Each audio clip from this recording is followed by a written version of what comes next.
नमस्कार, मी reiki grandmaster Aditya Kulkarni ह्या व्हिडिओमध्ये तुमचं पुन्हा एकदा मनापासून स्वागत करतो। ह्या व्हिडिओमध्ये आपण बघणार आहोत हृदयचक्राची माहिती। हृदयचक्रालाच अनाहत चक्र असं म्हणतात। अनाहत चक्र म्हणजे काय की ज्याला क्षती पोहोचू शकत नाही किंवा जे बाउंड्रीलेस आहे त्या अर्थाने अनाहत ह्या शब्दाची शब्दफोड केली जाते।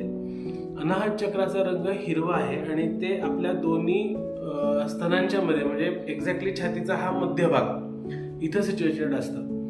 अनाहत चक्र करतं काय की ते तुमच्या इमोशन्स रिप्रेझेंट करतं। आता इमोशन या शब्दाचा अर्थ तुमचा राग किंवा तुमचा शांतता, तुमचं हसणं किंवा तुमचं चिडणं इथंपर्यंत मर्यादित मध्ये नाहीये। याचा अर्थ असा आहे की तुमचे इमोशन्स हे माणसाच्या स्वभावानुसारही असू शकतात किंवा इतरेतरही असू शकतात। इतरेतरचा अर्थ असा की ज्या संवेदना तुमच्या क्राउन चक्र आणि थर्ड आय चक्राशी कनेक्टेड आहेत त्या संवेदना सुद्धा रिप्रेझेंट करायचं काम हे अनाहत चक्र करत असतं। थोडक्यामध्ये जी आपली 7 चक्र आहेत त्याच्यामध्ये हार्ट चक्र म्हणजे अनाहत चक्र हे एक ब्रिज म्हणून काम करतं। थ्रोट चक्र, थर्ड आय चक्र, क्राउन चक्र आणि मणिपूर चक्र, स्वाधिष्ठान चक्र आणि रूट चक्र ह्याच्यामधला एक ब्रिज म्हणून ते काम करतं।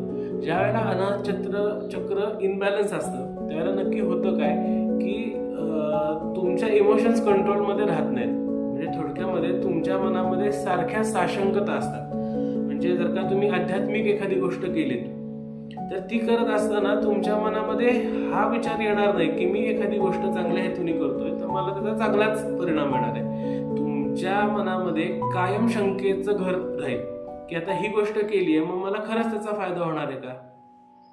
त्याचप्रमाणे ज्या वेळेला तुमच्या इमोशन्स असतात ते तुम्ही एक्सप्रेस करू शकत नाही म्हणजे कुठल्याच माध्यमातून, मग बाय तुमच्या बॉडी लँग्वेज मधून असेल, तुमच्या शब्दातून असेल किंवा तुमची रिॲक्ट होण्याची पद्धत असेल, तर ह्या सगळ्या गोष्टी त्याच्यामध्ये ऑब्स्ट्रॅक्ट होतात। आणि तेच हे चक्र जर का तुमचं बॅलन्स असेल तर तुमचा दृष्टिकोन हा पूर्ण पॉझिटिव्ह राहतो आणि त्याचबरोबर ज्या संवेदना आणि ज्या इमोशन्स तुम्ही एक्सेप्ट करताय त्या कंट्रोल कशा करायच्या हे तुम्हाला समजून जातं।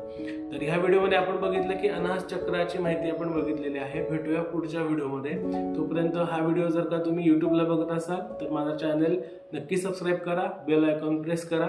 हा व्हिडिओ तुम्ही जर का फेसबुक किंवा इंस्टाग्रामला बघत असाल तर पेज नक्की लाईक करा, शेअर करा आणि कमेंट करा। भेटूया आपण पुढच्या व्हिडिओमध्ये। तोपर्यंत मस्त खा आणि स्वस्त राहा। नमस्कार।